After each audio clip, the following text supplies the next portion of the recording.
dakila ang banal na makapangyarihan sa lahat. Ama, salamat po sa mga oras na ito. Salamat po sa hapon na ito na nadako po kami sa tahanan ni Mang May at ang kanyang asawa. Lord, kayo po ang nakakaalam ng kanila kalalagayan. Kayo po, Ama, ang nakakaalam ng kanilang sitwasyon, Lord. Lord, kayo po ang magbigay ng kagalingan ng kanilang mga karamdaman, Lord.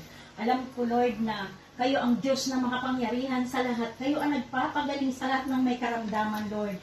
Lord, ipagkaloob mo po ang kagara kay Mang Nick na lalo na po sa kanyang asawa na matagal na po na hihirap sa kanyang kalagayan, Lord God. Yakapin mo po, Ama, ng iyong pagmamahal. Ibangon mo po sila, Ama. Lord, kayo po ang Diyos na makapangyarihan sa lahat. Kayo ang nakakaalam ng sitwasyon. Patuloy mong i-bless, Lord God. Lord, marami pong salamat, Ama. Salamat, Lord, sa pangalan ni Kristo Jesus. Amen. Amen. Amen.